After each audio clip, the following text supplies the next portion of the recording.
All right, welcome in everybody, and we're doing the Lumineth Realm Lords tier list, where we're talking about the models, the aesthetics of it, the price, the points, the strength on the tabletop, the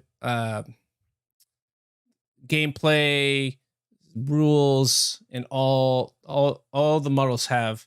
So we got Take It to the Limit, which is if the model got any stronger, it'd be broken. This is like the best of the best in the battle tome. And then we got these are quality bud, and these are like, maybe they're pointed perfectly and their rules are really solid.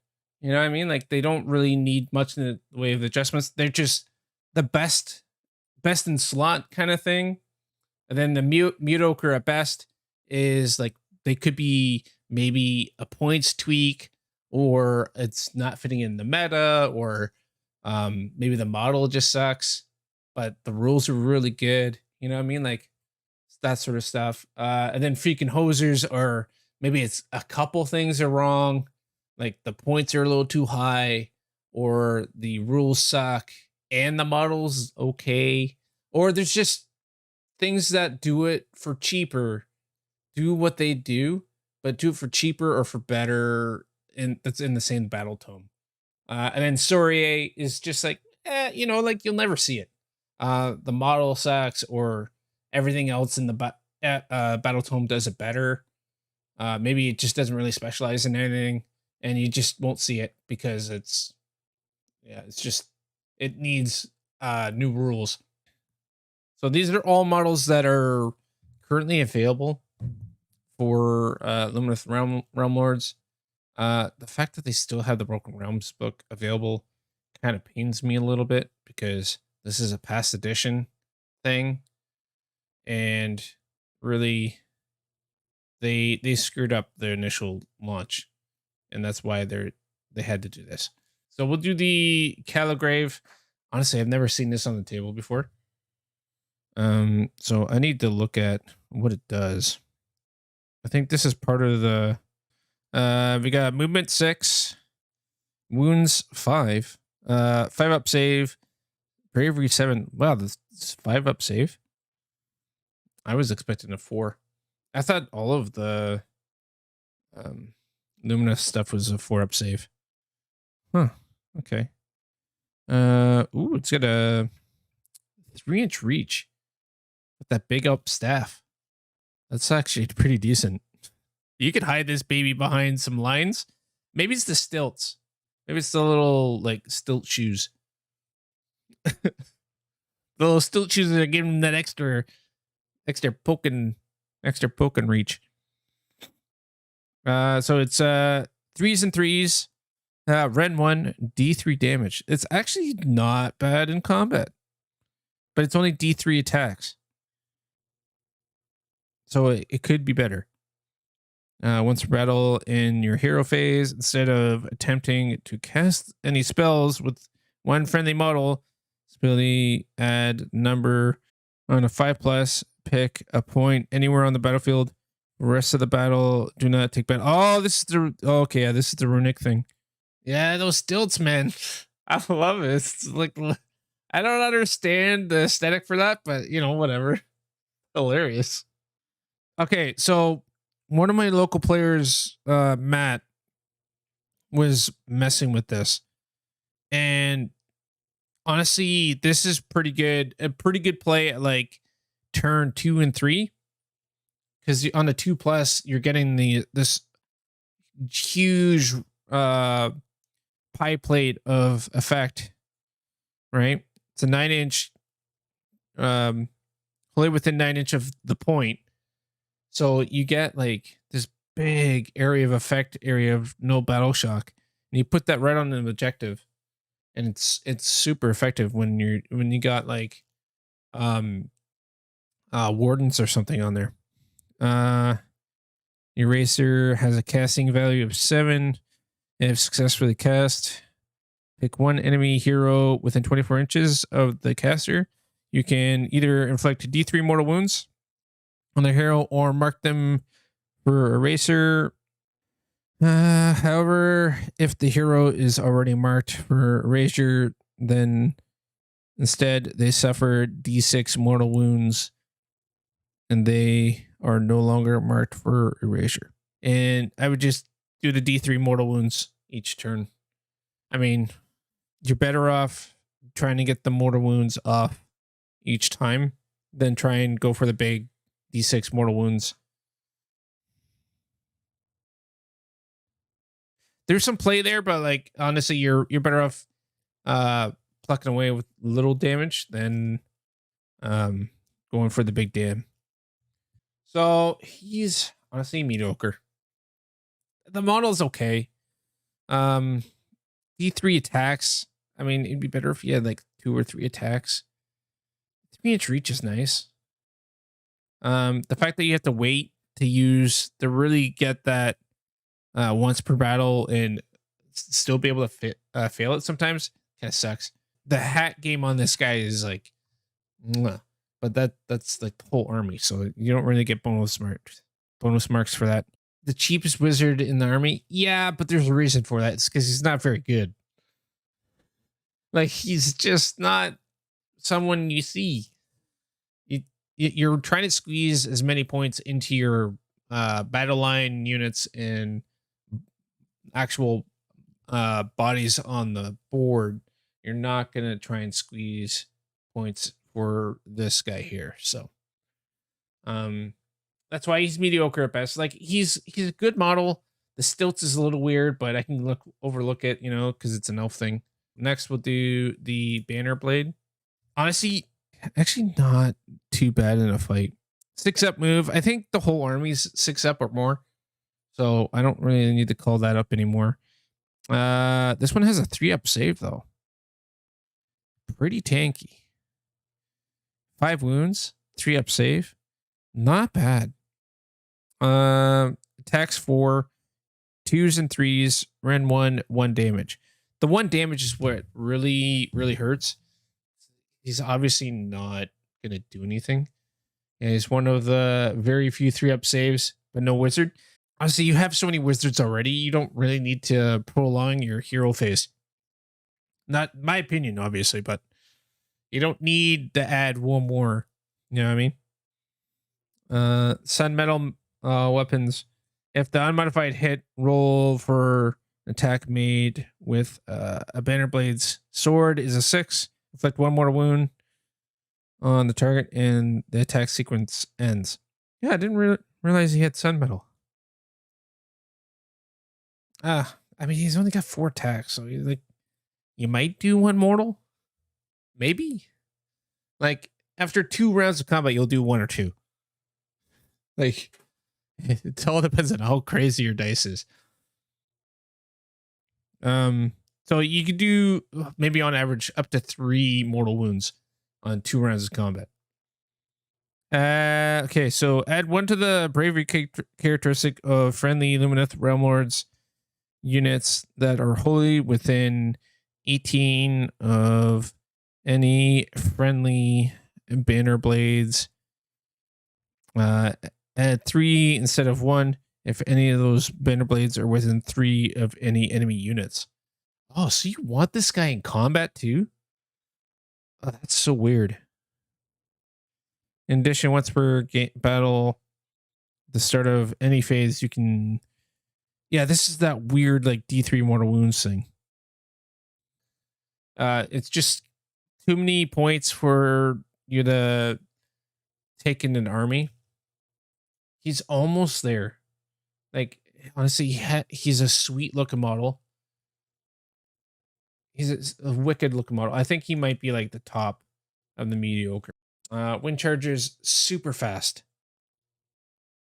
Okay, movement. Yep, movement 14, 2 wounds, 5-up save, which I knew about. I knew they were kind of a low armor save.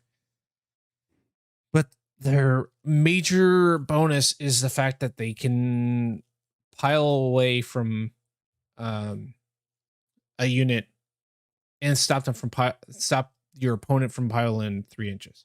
So you can keep them 2.99 inches away and stop your opponent from really getting attacks in.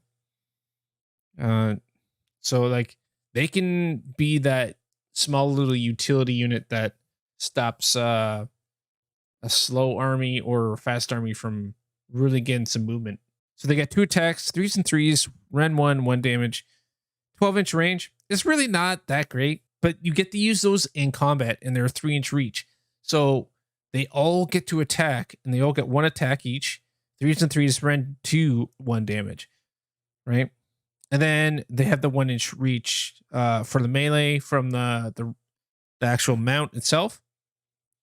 2 attacks each, 3s and 4s, 1 damage. But like I said, you're not going to keep them within range anyways to use that. So you're just going to get that free damage from the wind charger bow and get that extra Ren damage. They have some synergies with some of the characters where they can turn into a fly unit. Oh, sorry. Go where the wind blows. When this unit makes a move, it can pass across terrain features in the same manner as model that can fly. Okay, so like it's not. They count as flying, but they don't have the downside against certain armies as if they had fly. Do not apply the cover modifier to save rolls for attacks made with wind charger bow. That is huge.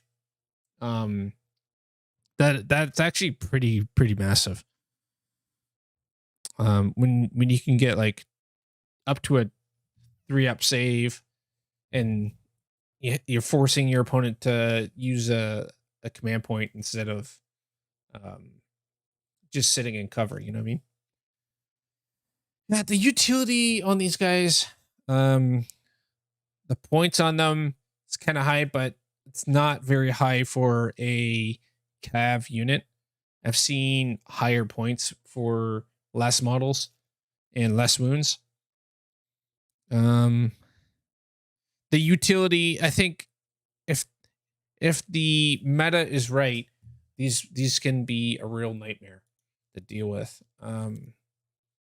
So they are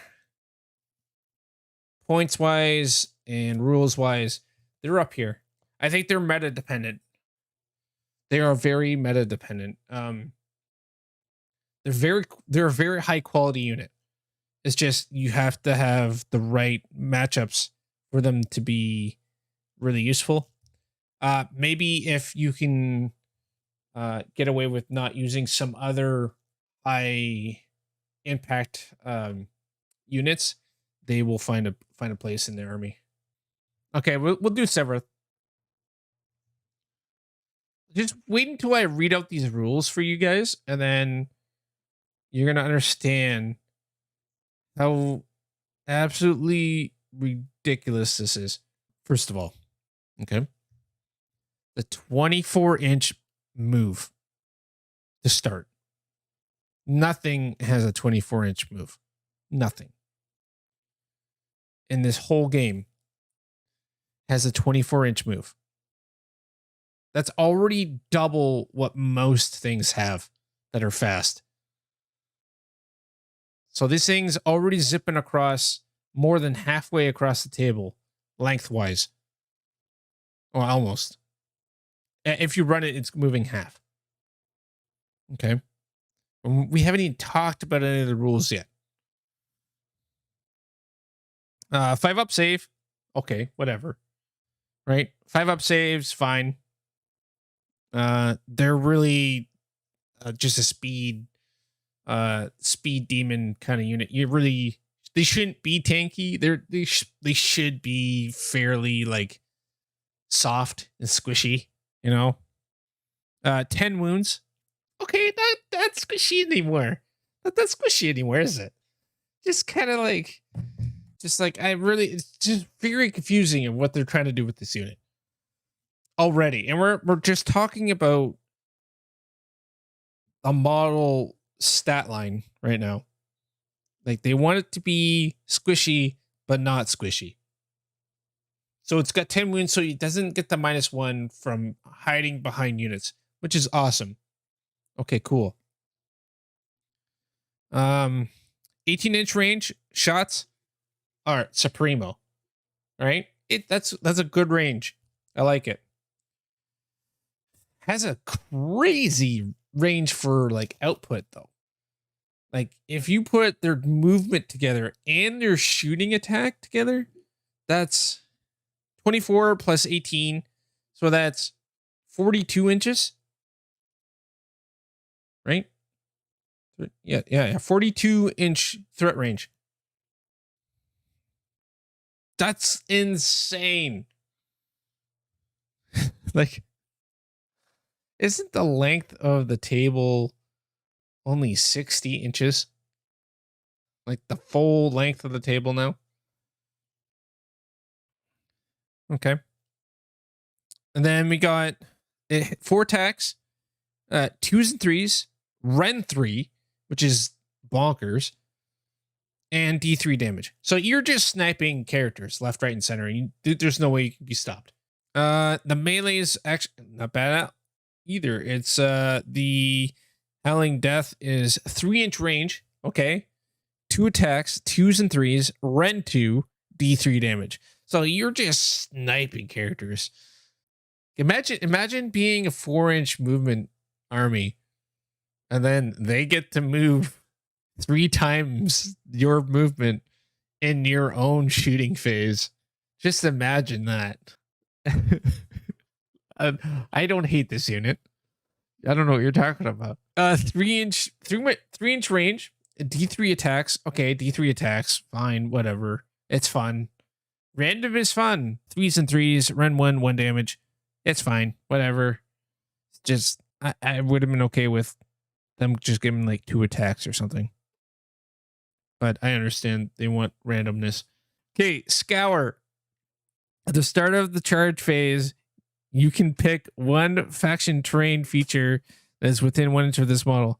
If you do so, this model cannot charge in that phase, but you can roll a dice on a 2+ senior rolls on that terrain features or skull cannot be used for the rest of the battle. So turning off faction terrain. Imagine this being up against Gloomspike Gets, and you just move your obscene 36 movement in your own shooting phase and get within 1 inch of their Loon Shrine.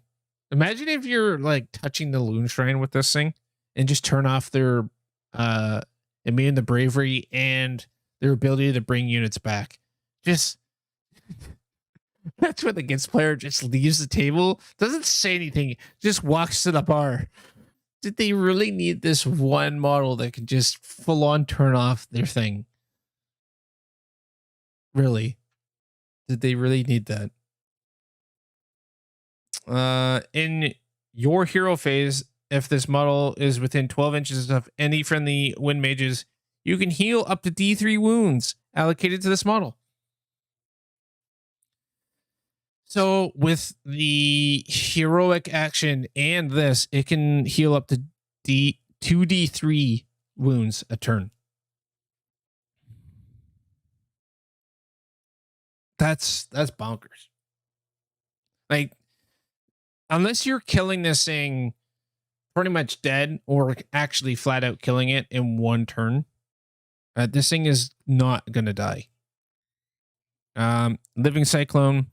Roll a dice for each enemy unit that is within 3 inches of this model. After this model makes a charge move, on a 3+, that unit suffers 1 mortal wound, and subtract 1 to hit rolls for that unit until the end of the next combat phase. So now it's even worse. Now that unit's even worse at hitting back in combat. Like, this, could they give this any more rules that make it even more broken? So at the end of the shooting phase, this model can make a normal move or retreat of 12 inches. It cannot run. In addition, this model can retreat and still charge later in the same turn. Ugh.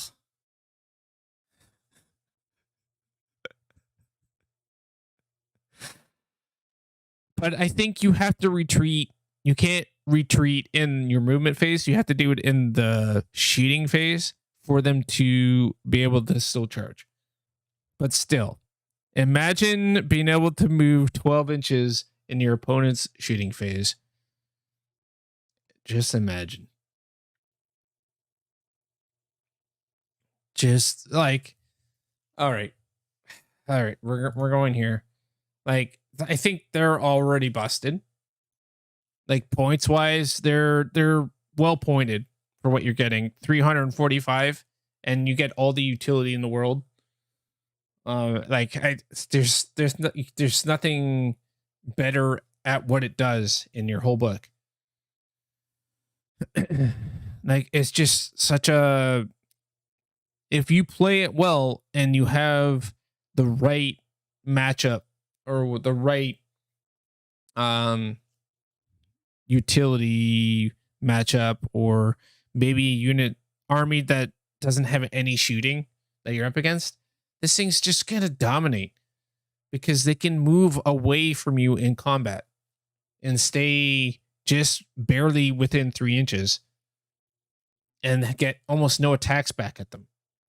And then they can just retreat in your shooting phase and not get attacked in their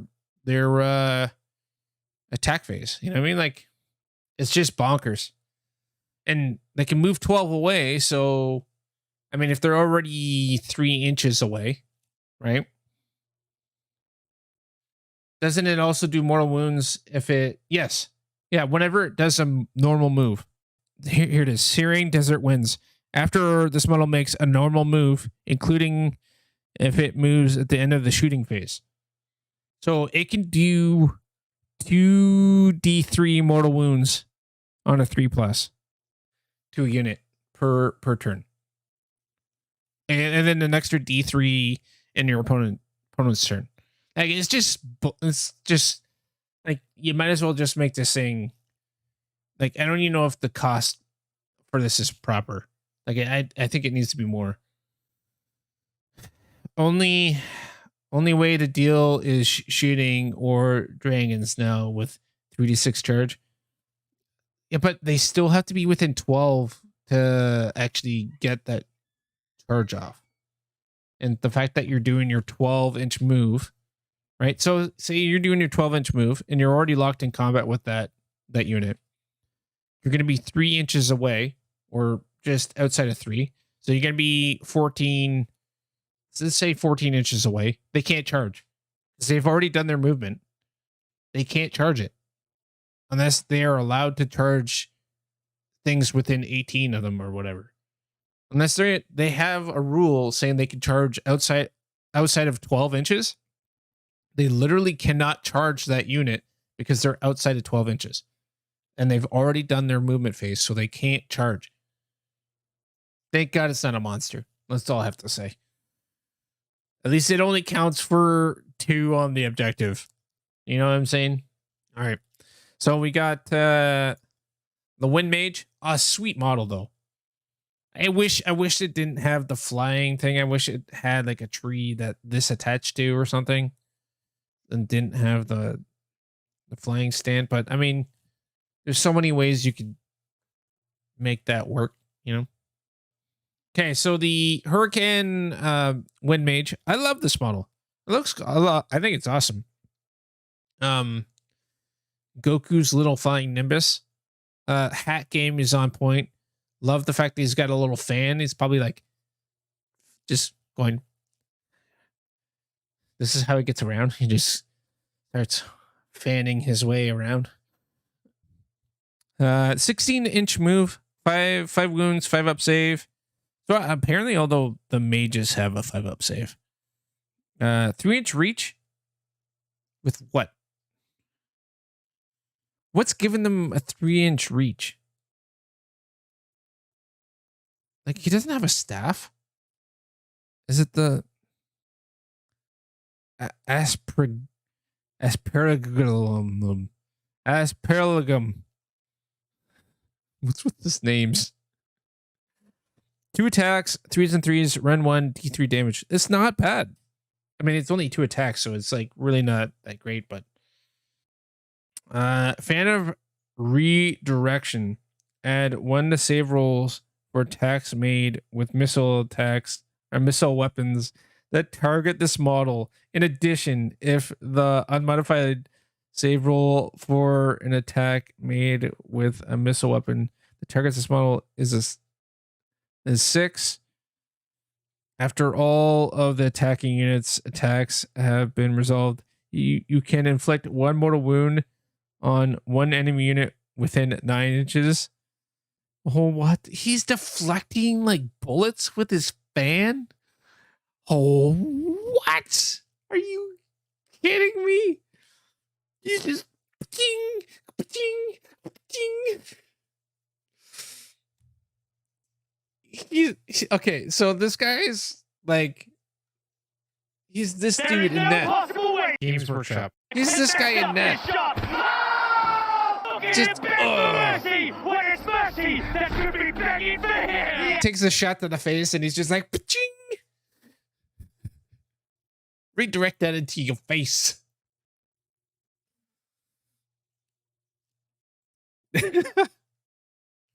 Okay, so his fans redirecting bullets. That's cool. And like arrows and stuff. That's neat.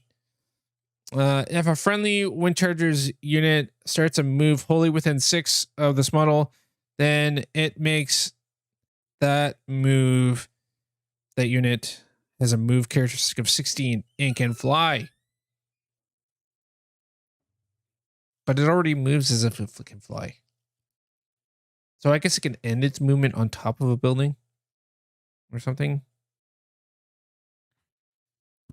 But I mean, it's got 16-inch move, so it's cool. Don't have a problem with that. I like the synergy idea with this guy is great. I think it's a good rules writing. I think it's fun. He's 120 points. The points is decent for this guy because you're gonna want, especially with if you're gonna be running with the wind chargers, you're gonna want at least one of these guys anyways to buff them up. The Wind Blast Vortex has a casting value of 5. If successfully cast in your next shooting phase, you can pick 1 enemy unit within 9 inches of the caster and roll a dice. On a 2+, the enemy unit suffers D3 mortal wounds. That is actually not bad. Spell is decent. The combination with the wind chargers gives him the extra 2-inch movement and gives him fly. And the add 1 save roll, so he's anti like a lot of the counters for their list would be a lot of missile attacks. So he's pretty well a counter to that. Because he's already -1 to be hit. I've seen him get the cogs, use the War Scroll spell and Arcane Bolt, fly up, shoot both for 2d3, and use a CP ability to run away. Pretty fun. Yeah, honestly, I think it's pretty sweet. I think it's pretty good. There's a lot of utility on this guy, and I like it. Also, he gives the unit that he buffs enough speed to keep up with him, right? So you want to keep the 2 together, right? I think I like this guy. He's up there, but you're gonna have to build your list around him and probably drop other models for him. But he's up here for sure. He's definitely this is a quality model or quality War Scroll. The cost, like single characters are not too expensive, especially with the articulation and all that stuff. Like there's a lot of painting to be done on this model. There's a lot of things on here that give you a lot of different, like the scenery on the base, that's really cool. A lot of little fine details everywhere. Like Lumineth Realm Lords as a whole look really good. Lumineth need their heroes to slap or hide. Just this guy doesn't do either well. He doesn't really, except that he does have the ability to have one of the other spells from their battle tome, right? So he doesn't have to use the he really doesn't have to use his own war scroll spell. He can grab one of the others. Yeah, he gets one cast, but you'll have multiple of them. You know what I mean? You'll have 3 other casts from 3 other mages. And he's fast and he's quick. You can just kind of keep him out of trouble. But only 5 wounds on a 5+. He gonna die if anything gets within 3. Yeah, but he's moved 16. And he's gonna have an army that. So the army build for this model specifically ties up armies so well that nothing's gonna get within 3 inches of them unless you screw up. I mean, a unit of Arcanauts kills this guy if he's within 9. And that's what I'm saying. The build is very meta dependent. If it's heavy shooting, this whole list that I'm talking about just goes away. It's useless. It's crap. But if shooting goes away somehow, or the meta shifts away from shooting, this list will dominate. Especially in the hands of a well-seasoned player. It's very meta dependent. The model is really nice. Synergies are cool. Now, without a major change in how shooting works. Yeah, I agree with that. I think if shooting units get a big enough points increase and we stop seeing them, that could happen. If Shadow Stalkers go up to 200 points for 5, you're gonna stop seeing them. If we see the Sentinels go up to 190, we're gonna stop seeing them as well, right? So it's very meta dependent, but honestly, there is an actual list in here that can dominate a close combat army and just absolutely obliterate them. Because you're just controlling their whole game. But like I said, it is very meta dependent. So Lore Seeker, honestly, I love everything about this model. So Lore Seeker, we got he's got some really nice rules. Okay, so 2 attacks, 3s and 3s, Ren 2, D3 damage. Like the staff, it's a missile attack, so that's pretty decent for a 12-inch range. Also, he has 6 wounds, so he's kind of a close combat beast. 4-up save, has like a pre-deployment move. Where is it? Lone Agent.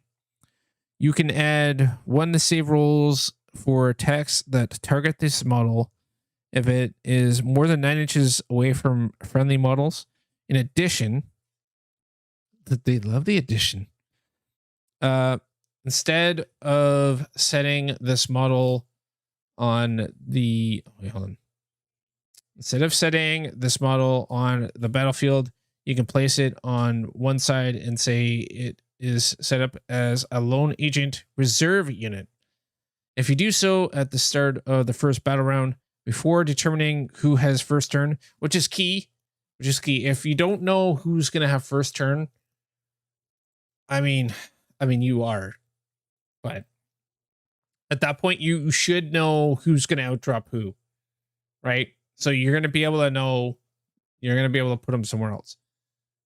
Sentiment model, before determining who has first turn, You must set up this model on the battlefield anywhere that is more than 3 inches from any enemy units and not in your territory. If you set up this model within 6 inches of an objective that has no enemy within 6 inches of it, you gain control of that objective, and your opponent cannot gain control while this model is within 6 inches of it. Okay, so there's a lot going on with this model. It's got 4 attacks with the blade. So it's 2s and 3s, Ren 1, D3 damage. Actually pretty good in close combat. Actually hits pretty hard for a little 170 points, but has a lot of utility. I'm surprised we actually don't see this model anywhere in any of the LRL lists.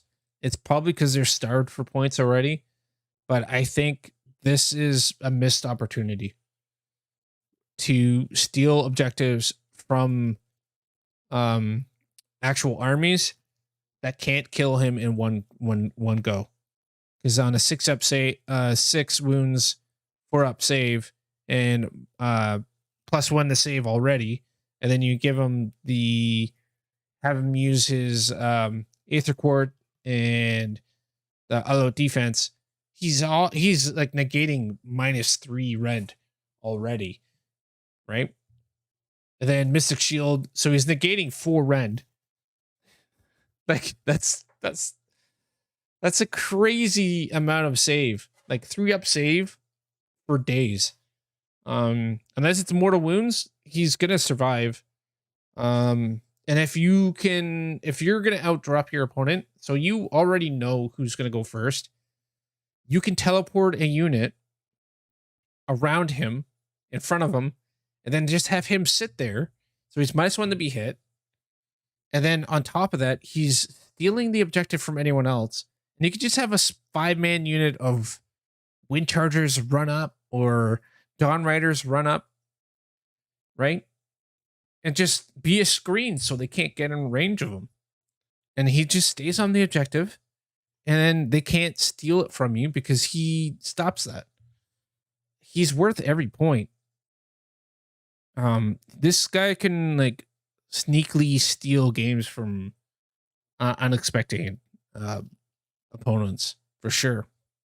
And he actually hits fairly decently. And he's unique. So you can only have 1 in your army, but like you only really need 1. He wasn't affected by the points, but honestly, he's underrated. He's up here.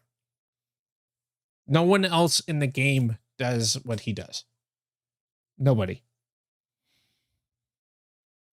You can have 100 models on the objective, and if he survives somehow, they still don't own it. Honestly, I'm surprised I don't see this model everywhere.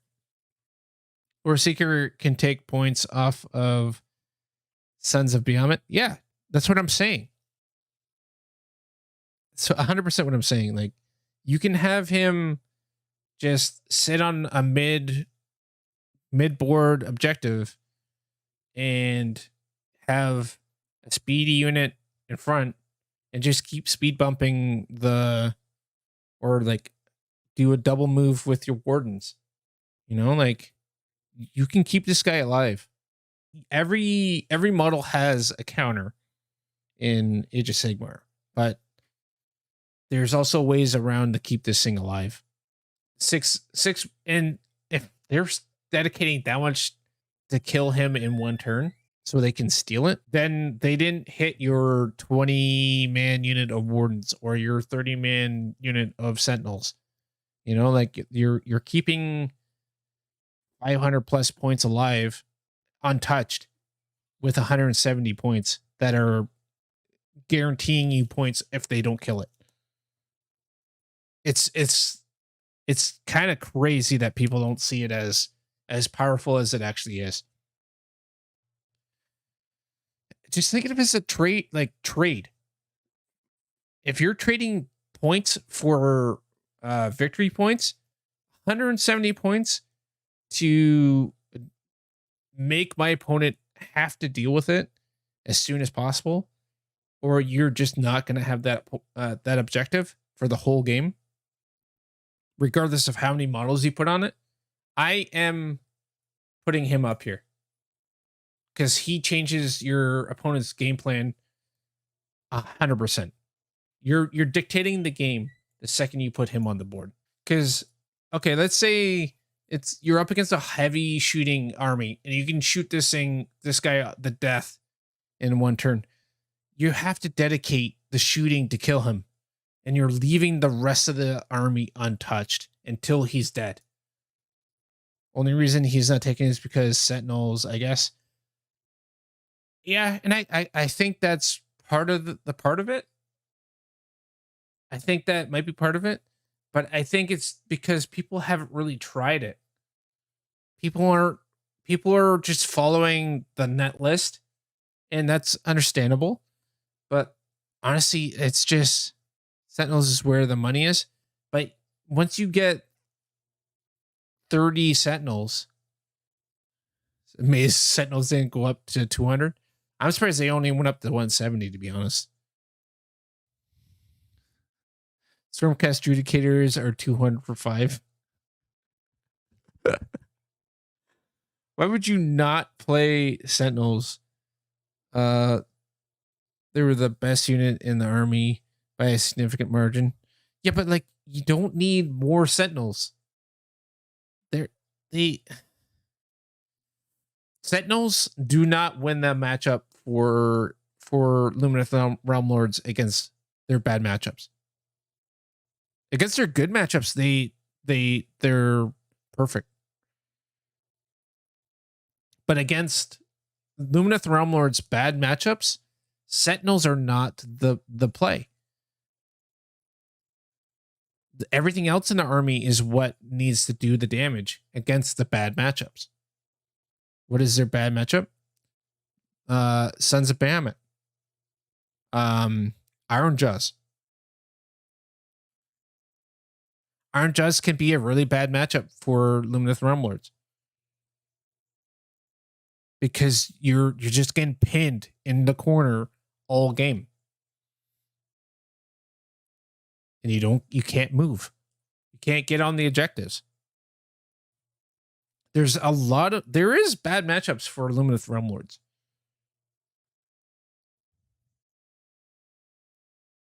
Imagine if you run into an army that shoots better. You know? I can see Kharadron Overlords doing well into Lumineth Realm Lords with average dice. Dragons, the new dragon meta, I can see them doing really well into Lumineth Realm Lords. We're going on a tangent here, but that's okay. Let's just keep it going. Archeon kills LRL. Any heavy rush army like Iron Jaws or even Blood Knights that just crushes them. You overplay for extra wound. Dragons will punish. Yeah, like that's what I'm saying. If you have too many Sentinels, your bad matchups get worse. You need to balance the Sentinels. Sentinels are overrated. I'm not saying they're amazing. I'm saying they're overrated by the community as a whole.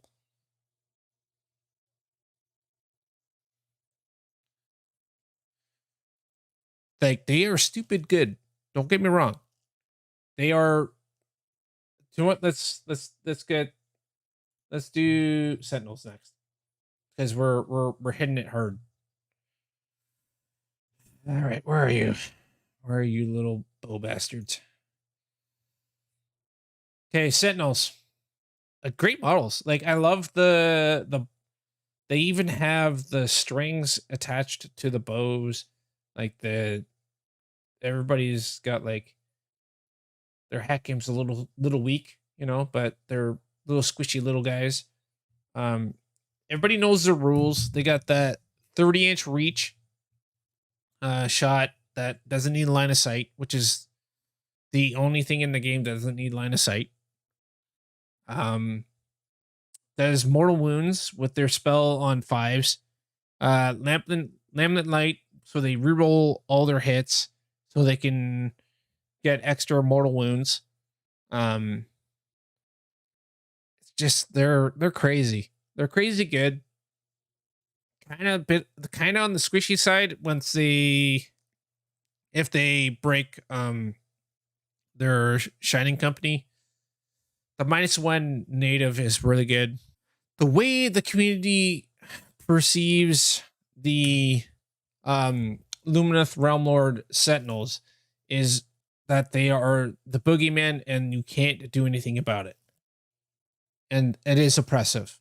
Yeah, I get it. It is oppressive. It's really bloody hard, but there's ways around it, and it's hard to do. It's hard to achieve. I understand that. But imagine if you had your lore seeker, right? You had your lore seeker and you had them on the objective, right? And you took maybe 10 less bows. You only really need 30. You don't need 40. Doing mortal wounds on 5+, lowering line of sight at 30 inches, and often rerolling their hits. Okay, but like only one unit's doing the rerolling hits. And they're deleting one unit. They're usually only deleting one unit, and they're overkilling it. So Sentinels, they're going up here. I mean, there's nothing else in the book that does long range damage as well as they do. The power of Hish is insane.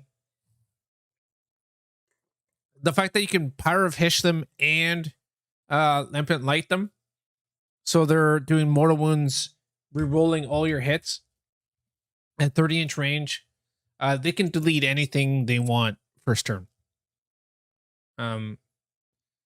It's just one of those things, you know, that you could just flat out delete whatever they want.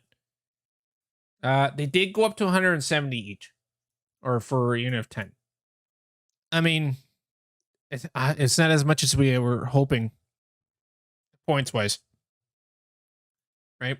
It didn't really affect their lists because they had that extra points, most of them, kind of just floating there, hoping for a triumph, like they really needed it. Okay, so Sentinels, yeah, they're S tier, man. They're the best in the army that does what it does. Okay, let's go back to page 1. Page one. The Venari Star Shard Ballista. I mean, I wanted this model to be so good, but there's a lot of things that stop this from being a pick. Is it trash? I think it's weird. Like, aesthetically, it's weird, but it's also elf. We'll go through the rules first, and then we'll talk about where I'm going to put it. Okay, so it's movement 6, 5 wounds, 5 up save. You don't have to worry about bravery because it's only a unit size of 1. It's a 30-inch range, which is decent. 2 attacks, 3s and 3s, -2 rend, which is big. D3 damage.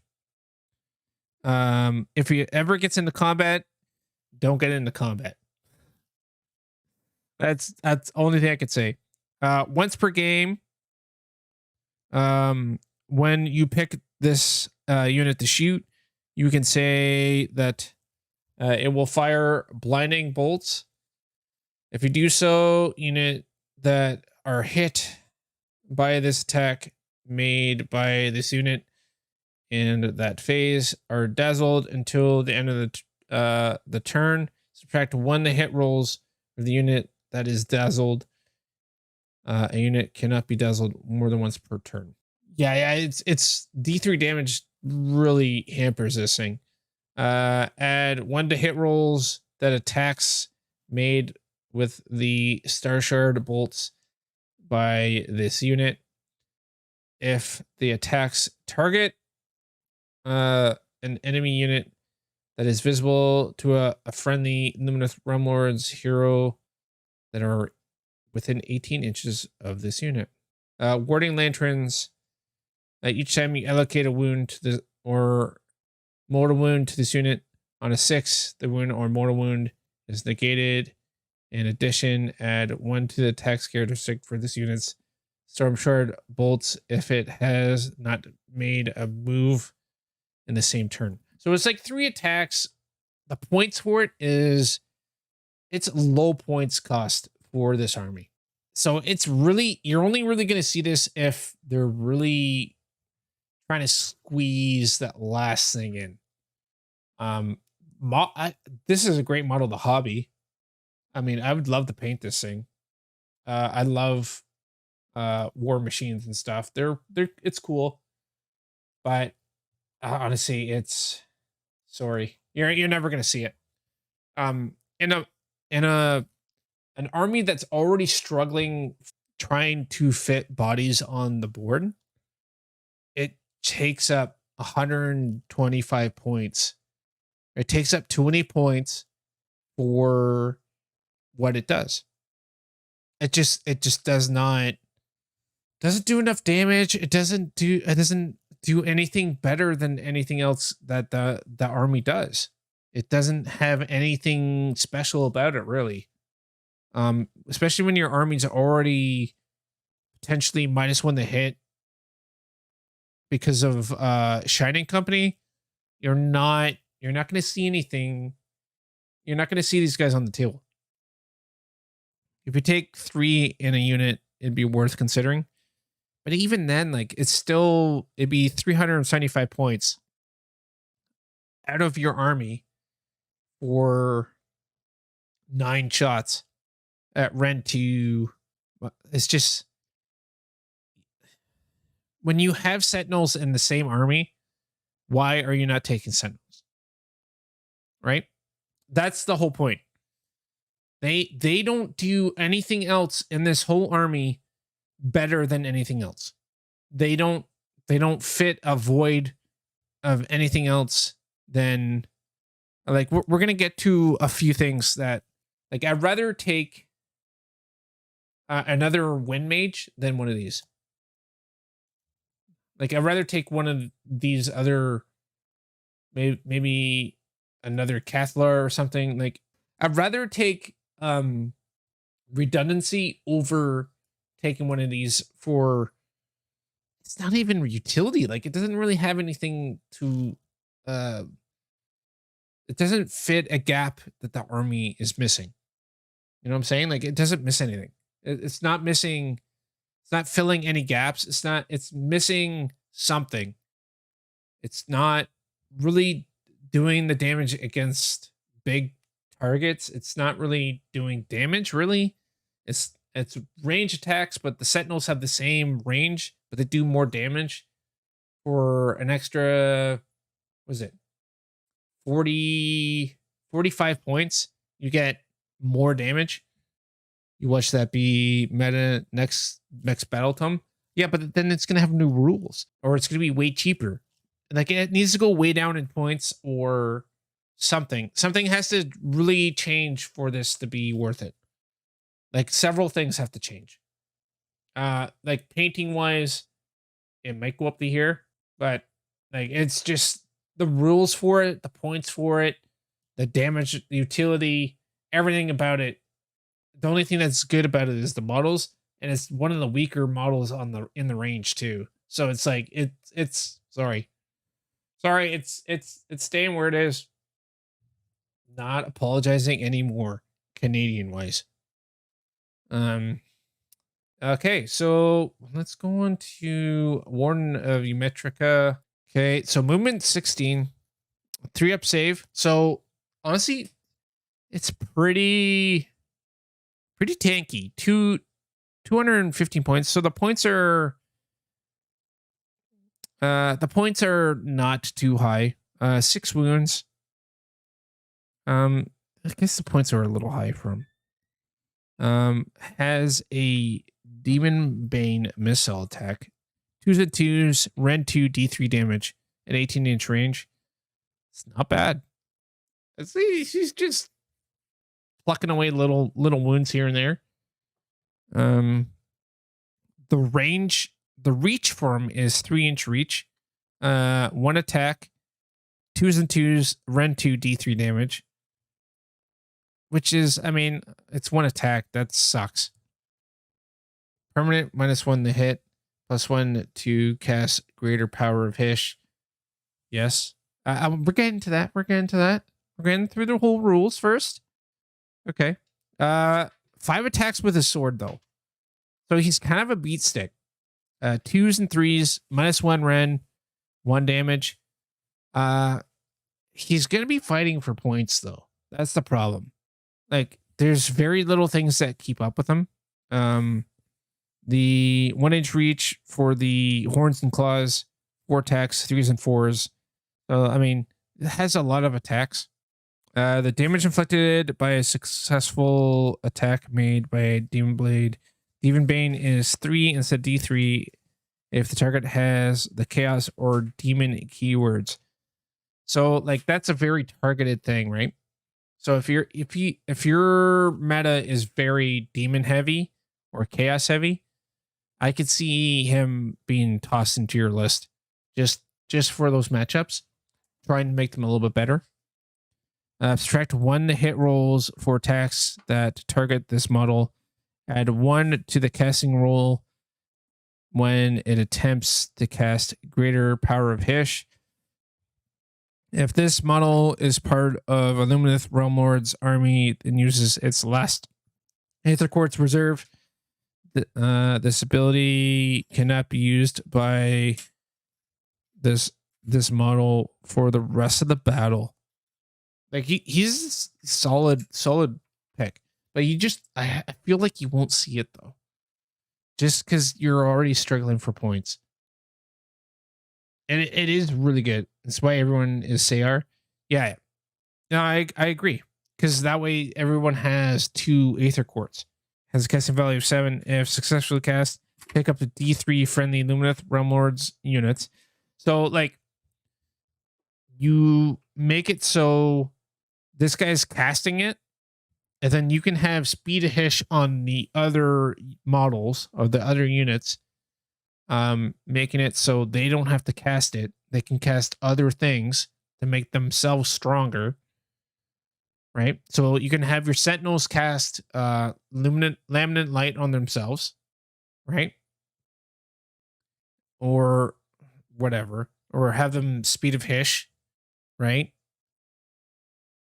And then you can have him cast that. So yeah, like this has crazy utility. If you can squeeze him in, I would recommend it. He's a very, very strong character. The only downside is maybe that the fact that he's only 6 wounds, but the native -1 to hit, and then another -1 because probably going to be within range of another unit. So -2, so totally negating the fact that someone's going to do +1 to hit. Command point. And is he in this box set?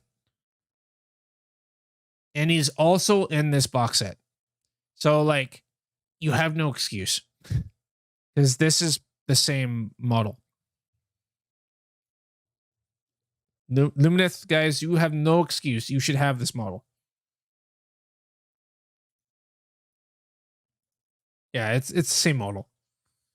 Same model kit. So it's the dual box. Okay, so like honestly, he's up there. He's we definitely make a play for him to be in every list.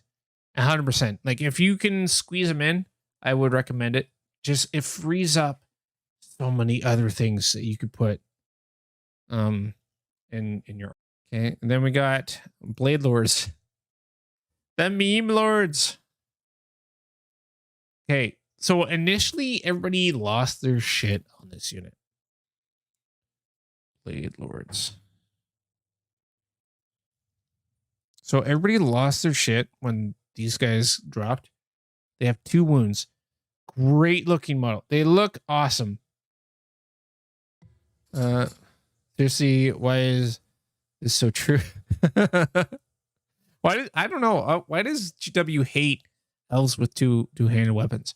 Although they got it right with the Phoenix Guard. So Phoenix Guard are 1-inch reach or 2-inch reach, and they're 25 mils, and they are just dummy good. Only two-handed weapons are Graveguard. No.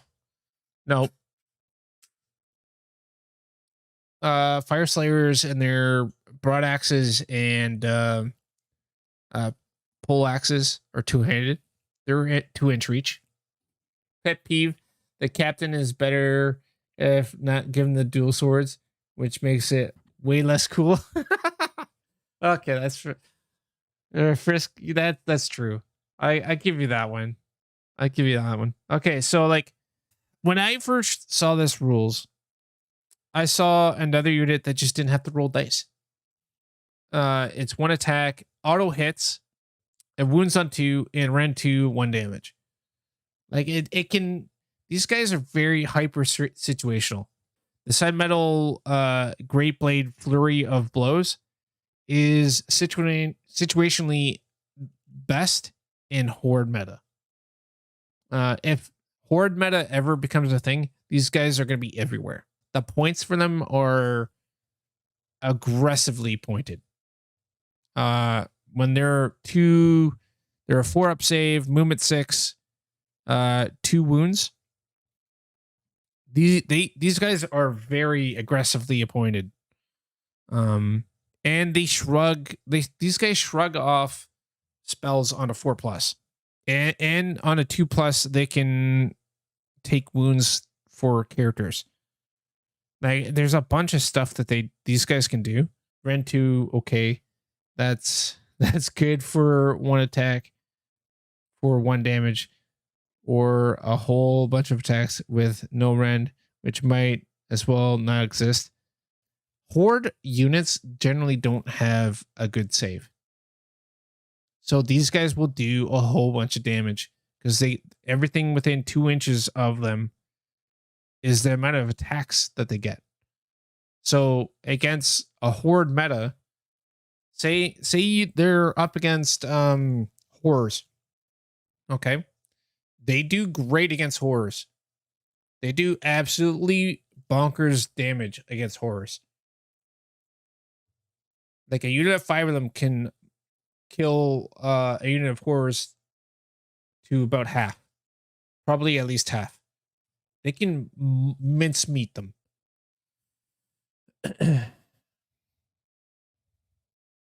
They beat up zombies. Yep, they beat up zombies. Zombies are a real meta peck right now.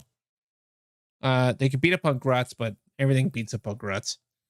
Honestly, if Skaven come back, which they could, Skaven are due for a book. They could come back in a big way, and they are a Horde army from the get-go. These are hyper situational. They're aggressively pointed. They are very hyper situational though. There's other things in the army that do it better than they do, but they are situational. So right now they're mediocre at best, but they're high up there on the list. They're overpriced. Should be 90 points for what you get. Like I said, man, they're aggressively pointed.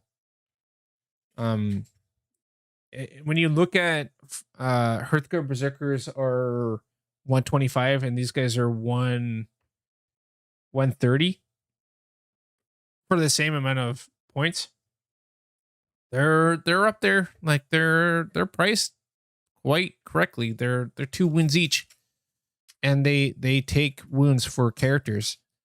That there's a lot of utility. They shrug off spells on a 4+. There's a lot of things that they can do that utility wise they're really strong. Okay, let's go. Brother and sister thing going on. Elena. I don't even remember what they do. Elena. 3-up save. 8 wounds. Actually pretty tanky. The rain melee attacks, Vortex, 2s and 3s, run to, what's the damage? The star. What's the star? Altari. The damage characteristic of Altari is equal to the number of current battle round. In addition, once per battle in your shooting phase, you can declare Alathor to unleash the blazing symbol. If you do so, 1 point on the battlefield within 12 inches of this model that is visible to it. Draw an invisible line, straight line, 1 millimeter wide between that point and the closest point to the model's base. Roll a dice for each unit that has any models passed across by this line. Add 2+. On a 2+, the unit suffers a number of mortal wounds that's equal to the number of current battle round. It's like, once again, like, this is super situational. 285 points. Like, the points is like obscene on this model for it to be like, and the cost, it's $55 for 55 maple bucks. Like, they're sorry, you're never gonna see him. Like, it's just, there's so many other things that can do damage, all came along at a better range and the better all around. The model looks sweet, I agree with that, but it's like $55 for that model. I'd rather not. Unless you can get it in a, like, one of those box sets. Let's go to the shrine. The shrine, I'm gonna say, it gives them a reroll. Like, it's crazy. It can be garrisoned and everything. Reroll 1 casting, dispelling, or unbinding roll for 1 friendly Lumineth Realm Lords hero that is within 12 inches of the shrine feature. If this shrine feature has a Shrine Guardian, the range of this ability is 24 inches instead. That's crazy. Faction Train needs to start costing points. I don't think so. I think they just need to be more in line of what this does. Like, it needs to be good for the army. It needs to be something you want to be protecting. You know, it should be something that an enemy monster will want to destroy. There needs to be some sort of cost of putting this into an army. Yeah, the Lumineth Realm Lord's Allegiance ability, and it looks awesome. Yes, it does. This model is big, and it's really cool looking. But, like, it's one of the best terrain pieces there is. Once per turn, this terrain's feature, Shrine Guardian, can issue a command without a command point being spent. Like, it's so strong. Like, this is too strong for a faction train. Like, they've gone overboard with the rules, kind of like they did with this whole army almost. It's the same as Teclis's base, by the way. Cool theme. Yeah, it matches so many things that's in the army. Like, this guy's base here that I'm pointing at right here. Like, there's so many pieces in this army. It's on Teclis's base. It's on the floating guys. It's on Lotharian's base. It's on all, like, a whole bunch of different bases, and it's all matching the theme, right? I like this model. This model is awesome. It looks so nice.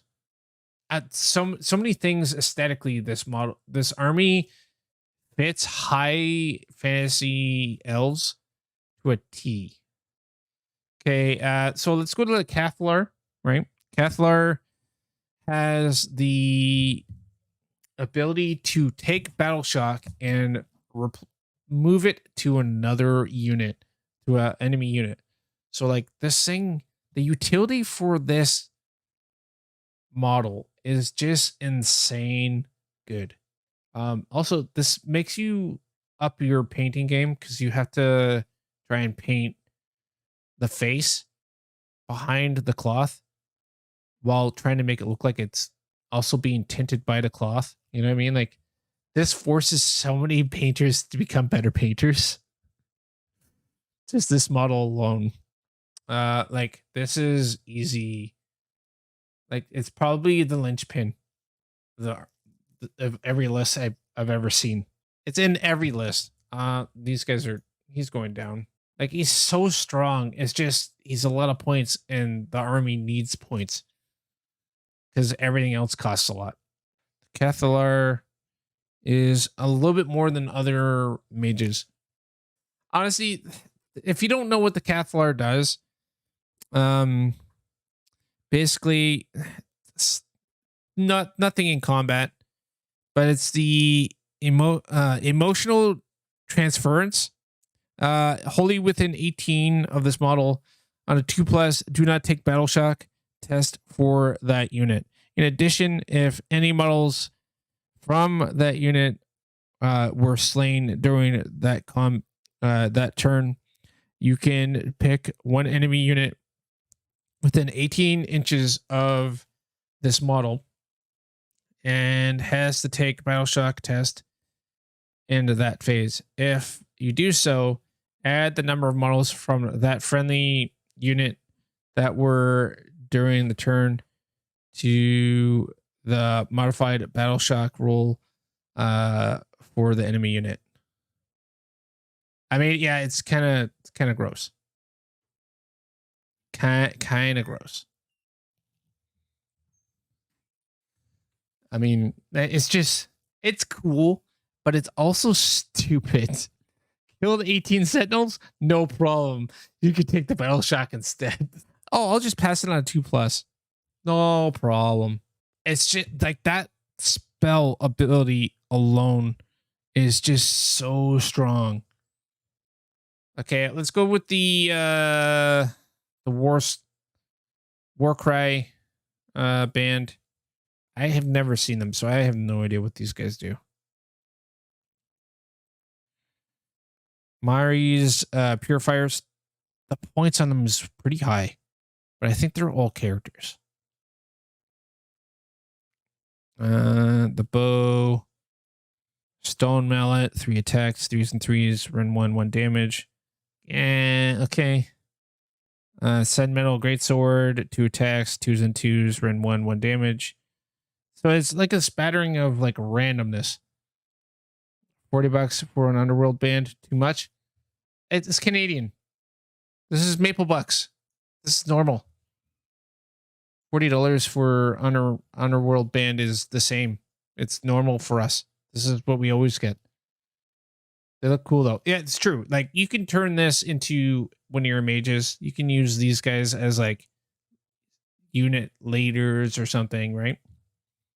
You could totally turn these into parts of your unit somewhere, just so that they're easier to find on the tabletop as your like unit champions. So that's where a lot of them, they don't have any other special rules. The unmodified hit roll attack for this unit's stone mallet is a 6. Add 1 to the damage inflicted if successful. Oh, great. So it does 2 damage if it hits on a 6. Okay, it doesn't. Yeah. This is why you never use them.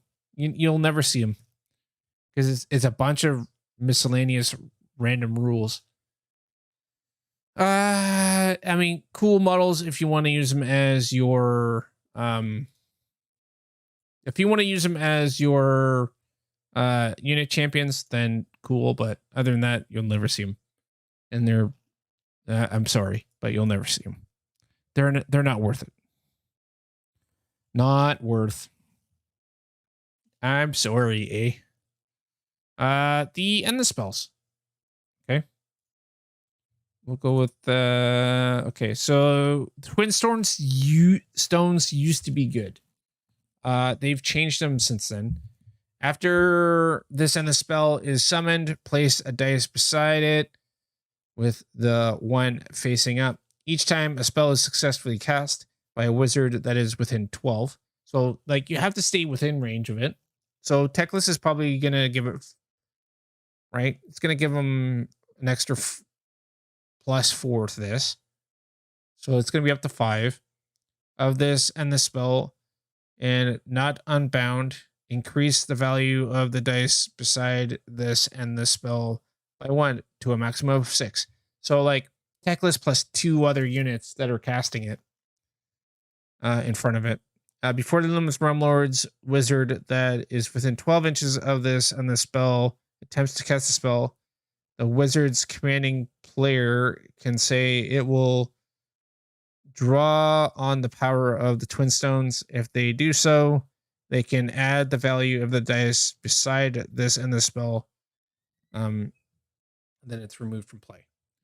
So this is still really good, but once again, this is only really good against if you really need to get that unit to have Sun Metal off, and it's like gives it +5 to cast. So it's like almost an auto cast. You know what I mean? And then, but it gets removed from play. So you have to cast it again the next turn. And it has a casting value of 5. So like any mage can cast this. And if it's the guardian, you can have them reroll any cast, right? And have them reroll this one. You know what I'm saying? So like this is a really strong ability. It's just it's taking away points from other things like the spell portal and Emerald Life Swarm, right? But yeah, so like you normally won't see this because it's taking away points from bodies on the board. Emeralds, you also want a portal because you're probably gonna have Techless, right? And then also it's giving plus the cast to units that don't normally need them because Techless is doing most of the casting, especially for competitive wise. So he's not even affected by this. And the fact that the second you use it, it goes away. The Hessian, it's only it's fairly pointed. It's only 50 points. So I can see this still being really useful. It's just it takes up points for a lot of other. If you need that crucial spell off, you'll either use Techless or you'll use the reroll from the shrine, right? Because Sentinels should be in range of that almost all the time.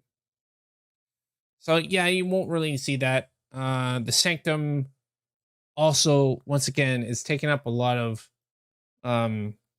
real estate for points. We're gonna pair this all together. The points wise, it's also fairly cheap points wise for end the spell. It's only 60 points. The end the spell is summoned. It has a casting value of 7 in a range of 3 inches. If successfully cast, set this and the spell wholly within range of the range and visible to the caster and more than 3 inches from all other models, terrain features, and other. Oh man, this is just extremely difficult to even put up.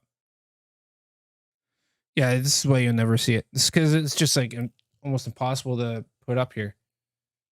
While this and the spell is on the battlefield, the model that summoned this and the spell cannot move. a barrier while the spell is on the battlefield. Range and visibility to and from the model that summon this on the spell is measured to and from the spell instead. Subtract 1 to hit rolls and add 1 to save rolls. Summon this and the spell. Spell is the battlefield. In addition, at the end of the combat phase, if the model that summoned this on the spell was targeted by any attacks in that phase, roll dice for each enemy. On a 1 to 3, nothing happens. On a 4 to 5, enemy unit suffers 1 mortal wound. 6 is D3 mortal wounds. Yeah, I don't think you'll ever see this. It's just, once again, it's taking up way more points. I don't even know what this does. I have no idea. Petrification at the start of the movement phase and the end of the movement phase. Roll a dice for each unit that is within 6 inches of the end of spell. On a 4+, that unit suffers D3 mortal wounds. In addition, subtract 1 to the run rolls and charge rolls. The units within 6 inches of this end the spell. This ability has no effect on Lumineth Ramlord units, but it has a casting value of 8. I mean, I could see Techless casting this, but I can't see. Okay, but yeah, you won't. Honestly, you won't see this thing either. It's taking up so much space, points wise. So we'll go. We're gonna like the models are sweet. The endless spells are cool, but they're hosers. That they could almost be good, but there's generic ones that are just better and help the army better. The Stone Mage. All right, see Stone Mage, hat game, primo hat game. Balancing act, definitely wins at Jenga every time. To the point where they just stop playing against him. So this poor guy just wins at Jenga every day. Stone Mage. 130 points. So points wise, it's pretty good. Staff of the High Peaks, melee, 3-inch range, D3 attacks. I hate the D3 attacks. Just give it 2. 3s and 3s, -1, D3 damage. The problem is that the army is so starved for points that it's hard to spend points on a model that doesn't really help your army. Gravitic. So what? Redirection? Am I even saying that right? Has a casting value of 5 if successfully cast until your next hero phase. The caster can fly. In addition, you can pick one enemy unit within 18 inches of the caster. If you do so, the unit suffers 1 mortal wound, and until your next hero phase, the unit's move characteristic is halved and it cannot fly. I mean, that's very hyper situational. Sadly, everything Eldrith falls behind big time in the book. Yeah, 100%. Like, the model is sweet, though. The model is super cool. Honestly, I'd almost want to buy it just to paint it. So it's just a hoser. I mean, very situational. Like, if you're up against a lot of flying things that are beating you up, this has play. But, like, other than that, it's just, I don't see, it doesn't, yeah, it has no place in the army. Like fucking Boom is saying, like, it just has no place to be. Like, there's so many other things that do what he does better. And once we get to those models. There's so many better ways to spend those points. Hurricane, Spirit of the Wind. Okay. More foxes. Has the same movement as Severeth. Has 8 wounds though. So he can be -1 the hit. And before they nerfed the amulet, it used to have an amulet. Honestly, these foxes are just so good. They do exactly the same as Severeth does, but like, oh man, just brutal. They just destroy everything. Trapped 2 inches from the distance that the model can pile in that phase into the gale. Like they can lock up things so bad. This the bow only has -2 rend, at least -2 rend. He says it's 4 attacks, rend 2. It's 2s and 3s, rend 2, D3 damage. Like you're sniping characters with these guys, and this one's only 265 points. So this guy's less points than Severeth, and far more utility wise. I think Severeth is good, but not always a must. You know what I mean? And your hero does the same thing.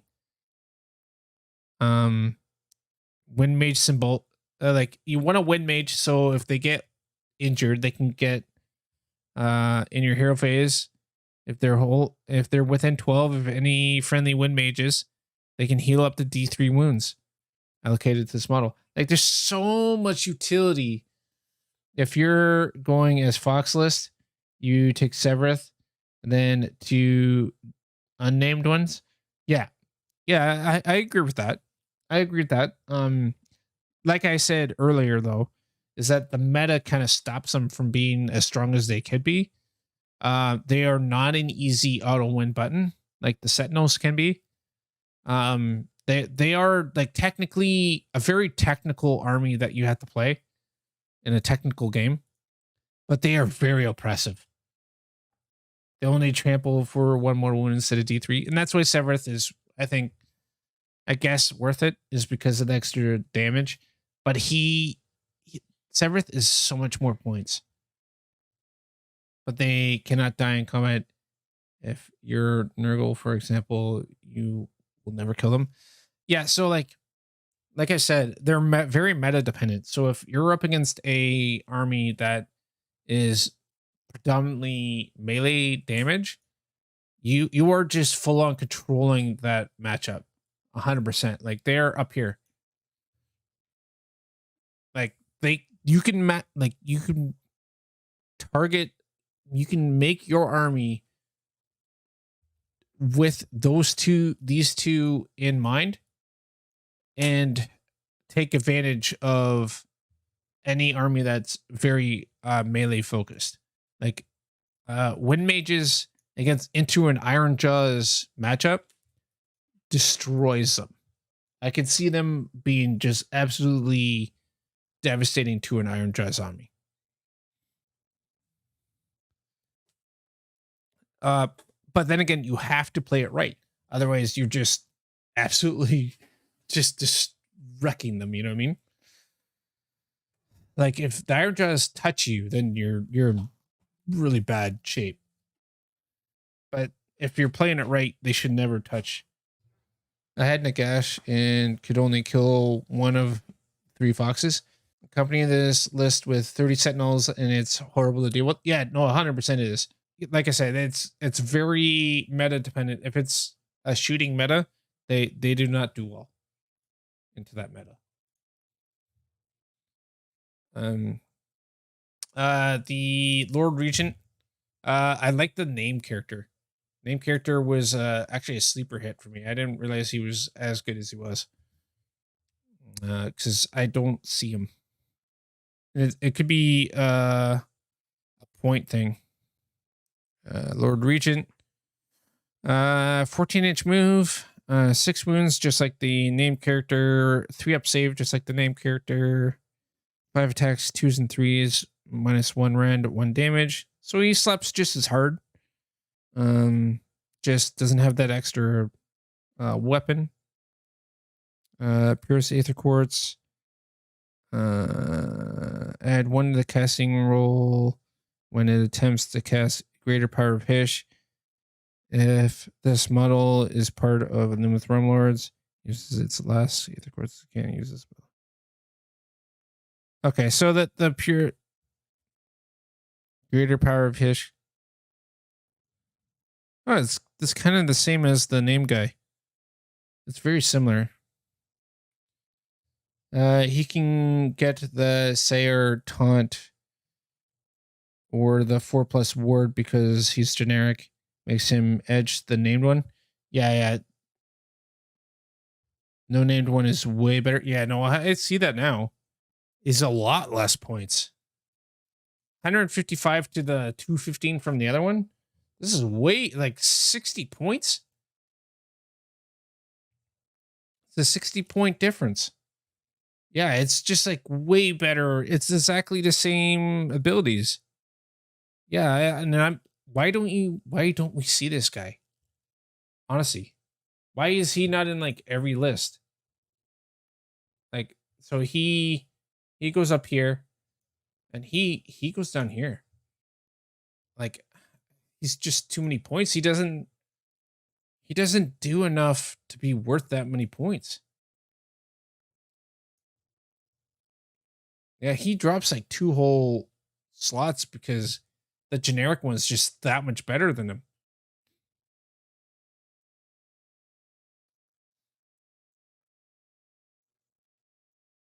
Any list that doesn't run Teclis has that hero in it. Yeah, but that's the thing. Like, is there a way to have him in your list with Teclis? That's the real question. Has anyone really tried it? I don't know. Teclis takes up a whole lot of points, though. I'm just wondering. I still rate him as really high too. That he should be in almost every army. Yes. Yes, someone's tried it. So we got Wardens. So Wardens, I think, are better than Sentinels. Fight me, chat. The reason why I think they're better is a few reasons. They make the Gargant matchup far less a negative thing. They have the damage output to drop a Gargant for you. Sentinels can do a fair amount of damage to it, but they can't do it by themselves. They need the help with the Wardens. Wardens also unlock other things for you to be battle line. Honestly, I think the biggest downside for the Wardens is probably their points and the fact that they're a pain in the ass the transport. Most of these LRL lists are going to be 60 Wardens, 40 Sentinels, and Whack-A-Mole for heroes. Tech list, Lord Regent, 10 Wardens. Okay, so they're only 1 wound. Tech list, Lord Regent, 10 Wardens, 20 Sentinels, 30 Sentinels, Emerald Life Swarm. Yeah, that's the meta list right there. Just because the Lord Regent gives everyone just that's gross. Attacks. They have 2 attacks each, 3s, 4s, -1, 1 damage. If they get charged, they get something.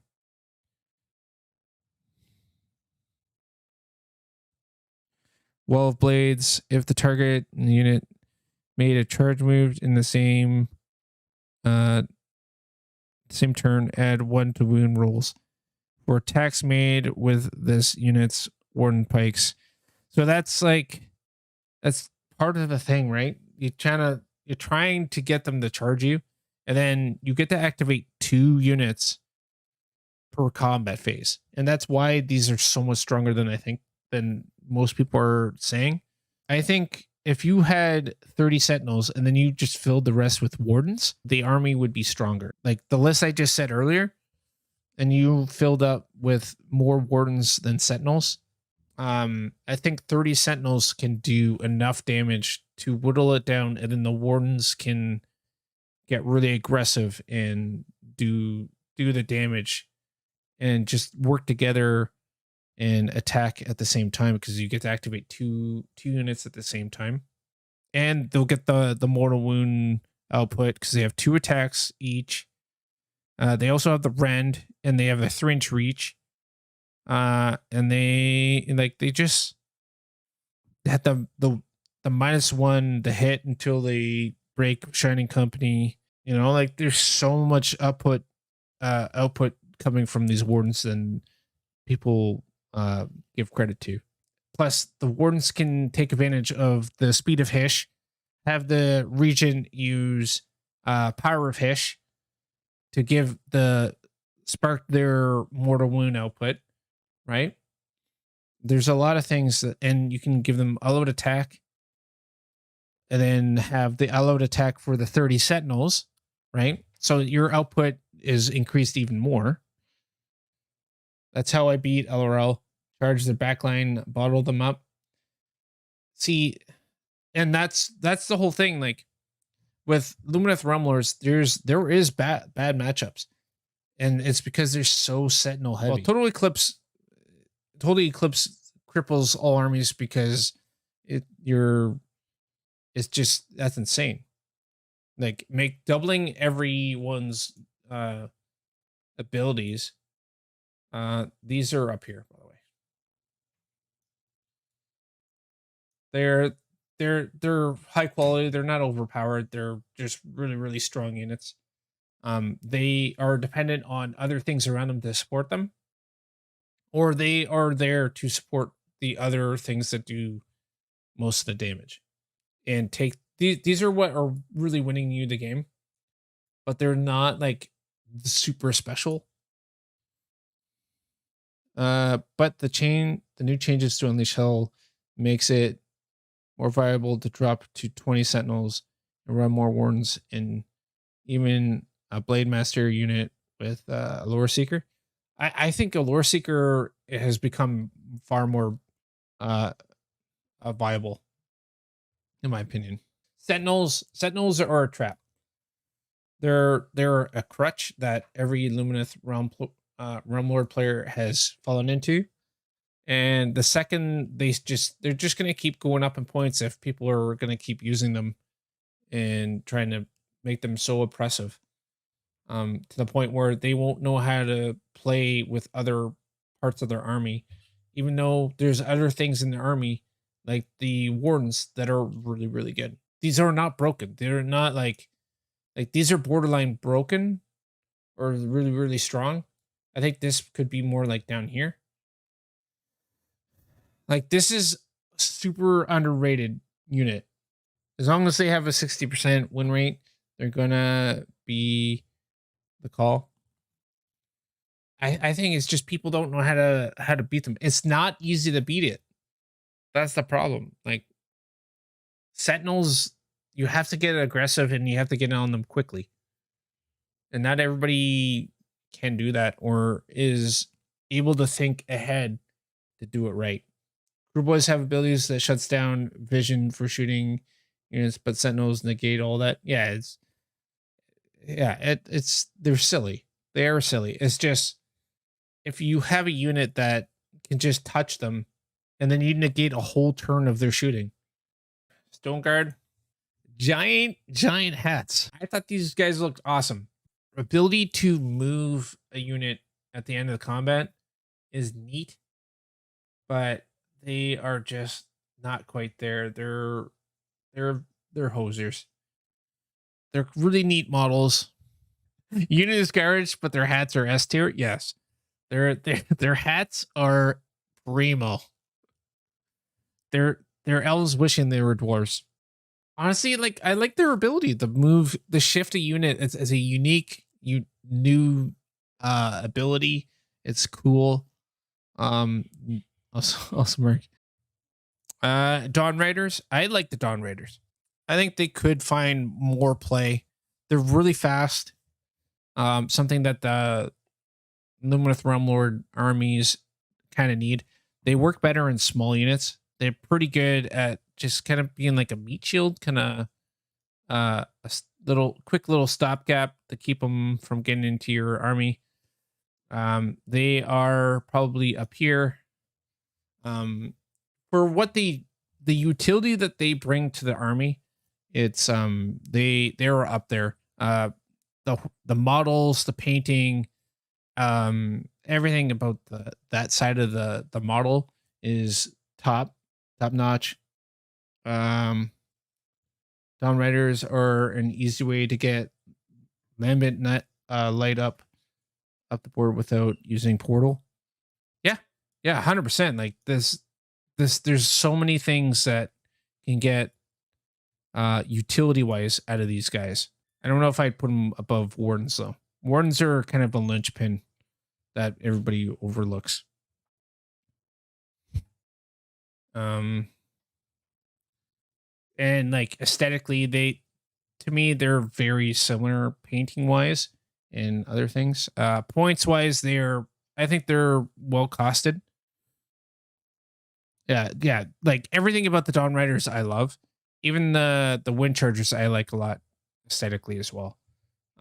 Wind Chargers are more meta dependent. These don't really care about the meta. Really, they just kind of do their own thing. Yeah, I love that kit too, man. It looks so nice. Okay, so the next one, Alrith, they actually went down in points. Went down to 355. I think they're still super expensive for what they do. Centric move, 12 wounds, 3 up save, so they're super tanky. Okay. The missile has 1 attack, but the range is Geomatic Blast, 30 inches. D6 Ren 2 3s, 2s, Ren 2, D6 damage. That's kind of nasty. They were fun when you could stack the -1 to hit with those dudes. Yeah. 3-inch reach for the weapon. 4 attacks, 3s, 2s, Ren 2, damage 5 when they're at top bracket. But they only need to take 3 wounds and they go down to 4 wounds. And the hooves are, they have the Stoneheart Shockwave, and they only have 2 attacks with their hooves, 3s and 3s, Ren 1, 2 damage. So they're okay, but like I love the look, but it's just they don't fit in this army, to be honest. They don't have a place. There's so many things that hit just as hard or harder than they do for the points. Like Wardens out damage this thing and out survive this every day of the week. Unfortunately, it's just one of those things that like if they're within a Stone Mage, they count as if they didn't take any wounds. Dude, I want them to be good. I do too. These look like painting wise. Okay, so we'll go here. We're gonna put this up here, and it's mainly because of the painting. The painting is what's keeping them. No, I can't. They're hosers. It's a hoser, bud. I can't do it, man. Honestly, I think this has to drop too. Like this is up there because it has use.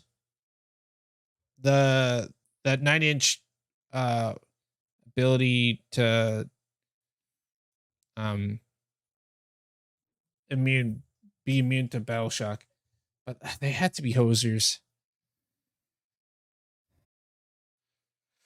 Okay, so Eleanor, I feel like this is just like the named the named version, and it's going to be even more points. And points was like the problem. 14 wounds, 3 up save. Yeah, it's still super tanky. Fire Stealer hammers has more attacks, and it doesn't bracket. The damage does bracket though. Brackets at 3 wounds or 4 wounds, 5 damage each. This one's better, but it's way more points. Yeah, it's 40 more points, and it's like it's already not doing as much as what it needs to. Like, and why is it 3s and 3s?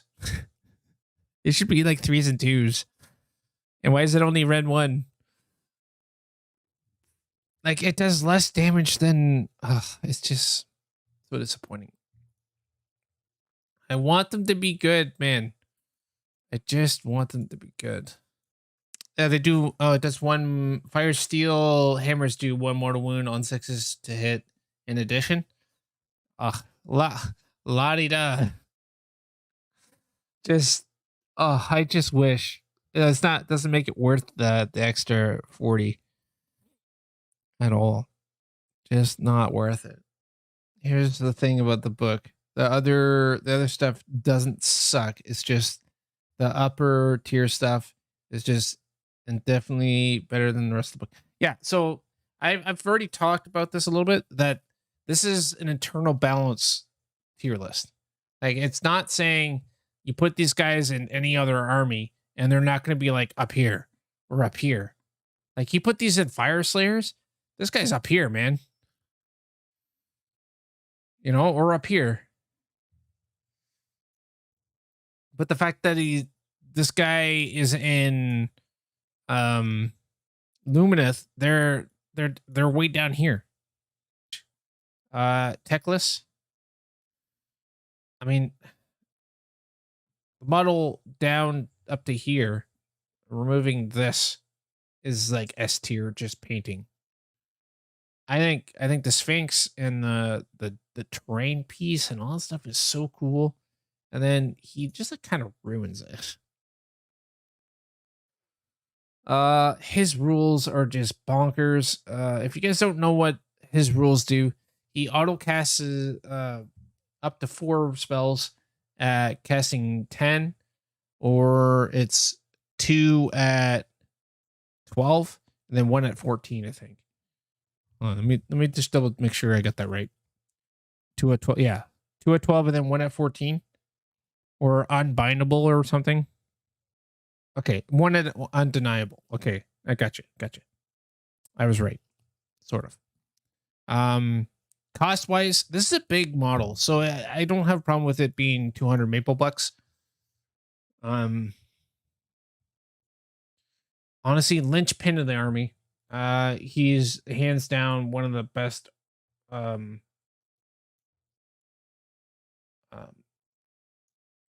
things in the army. He's what makes the army function as smoothly as it does.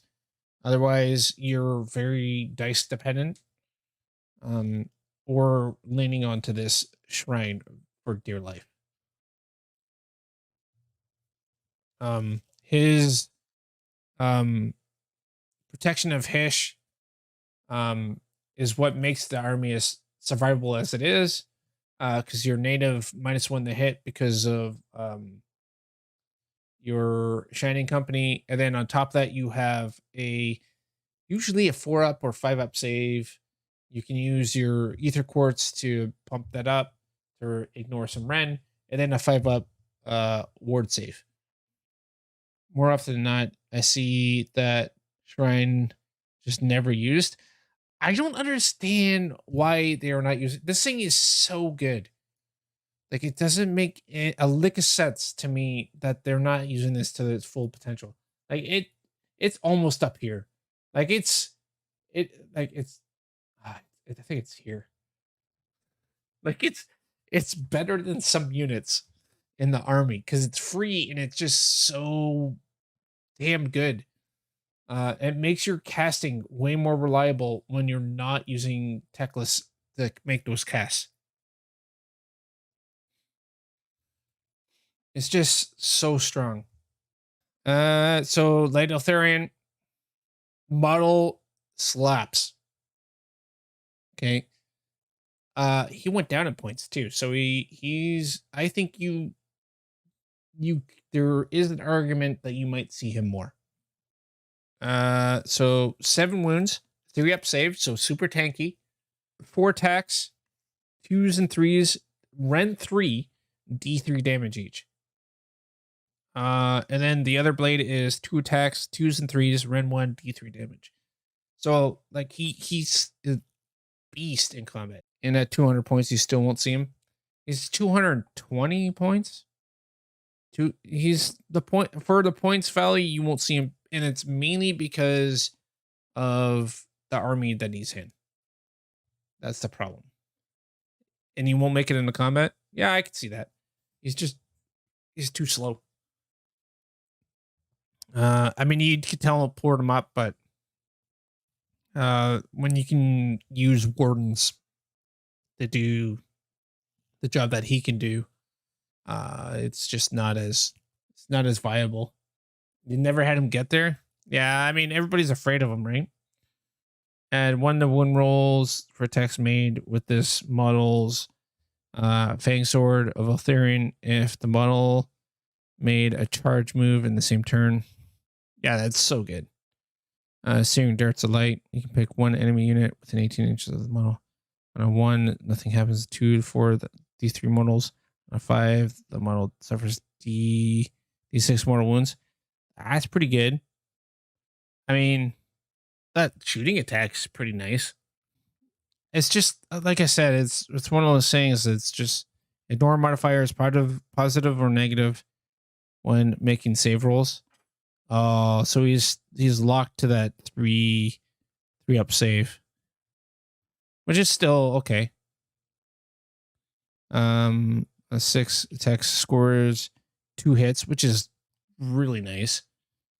Unflinching Valor. When you pick 1 friendly model within this command ability, until the end of that phase, all friendly Lumineth Realm Lords units wholly within 24 inches of this model are treated as having bravery characteristic of 10. I mean, he honestly, in any other army, he'd be a stud. It's just this army has so many threats already with so much more utility than what Eltharion has. And he's up here. He's mediocre, but that's mediocre for this book. Like, it's just, that's how strong this book is. It's just insane to me that like he scores as low as he does because he can do so much work. He gets shut off the board because he is a melee threat. Yeah. And it's coming from an army that doesn't have a predominant melee threat, right? So he's a melee threat that is running up at the board. It's also one of the few things that doesn't have anything running up with him to support him. That is the major issue with this book. The book itself, it's up here. They've taken this book, they've made this book hyper technical, very difficult to play. In the hands of a competent player, can take this army easily to a 4-1 and a GT. Easily. They can win GTs with this army. It does have the slight bad matchups, and that's why I'm hoping some people drop more of the Sentinels and more to the speed units or the Wardens, because that's the only way you're going to lessen your bad matchups. As a whole, the book, the rules writing, the allegiance abilities, the sub allegiance abilities, there's a few in there that have play, but there's one in particular that's being used all the time in Sayar, or the extra Aether Quartz, which is huge, which is like also part of the Lumineth Realm Lords rules writing, right? So the book, the rules writing for the book is top notch. Like they have so many rules that break the they have rules that break core rules that no one else has. They can flat out break the overall core rules of the book or the game so many times that it can be disheartening and oppressive. Okay, where's that battle force? Okay, so the battle force, if you are even slightly interested in this army, this box set has everything and it's like a heck of a deal. This is like top tier box set if you want to get into this army. They've taken everything in the range and given you a spattering of a little bit of everything. Even if you have the army and you're still kind of filling it out, you could probably use, if you want to future proof yourself, there's a few units in here that you could use that you probably didn't initially buy. Battle Force, I mean, get it while it's still available, because it's even if you don't end up using it, you could probably still sell this at cost a year down the road or something, easy, or make a profit off it. Maybe not that I condone people to actually buy this stuff if they're not going to use it and start sculpting for it. It's just like it's so good. Like this battle force, they knocked out the park with most of the battle forces this year. So what do you guys think? What do you guys think of the tier list? Is there anywhere that you disagree? I know the this is a little contested area, but there's so many good units. If you put it in any other army, they'd be top tier choices. But the fact that this army has so many good choices to come from, like these in any other army would be so much higher. Now, I think if you take hobby into consideration, this is fine. I haven't painted a list of this is a great painting link. Yeah, 100%. Like a lot of this, everything included, like painting and everything. I think I've hit this pretty on the nose. If I was gonna go straight power, these would be higher up for sure. Straight power, these would be further down. This guy, I guess, kind of would be where it is. These guys would be probably even lower. So the stuff that's low was bumped up by a lot of things that was painting related. Like this is painting is bumped this up a lot. Painting, without painting, it'd be like down here, or in here, like lowest here or middle here. These guys are hyper situational, as I was saying before. So these are hyper situational, as I said before, but I think they are kind of mediocre. And if the meta does switch to a horde meta, you will see these way more viable. Do Nighthaunt next. All right, I'll take a look at it. I don't know Nighthaunt as well as I know Lumineth, though. That's the problem. So me and you have to sit down and hang out, and I need to learn Nighthaunt a little bit better.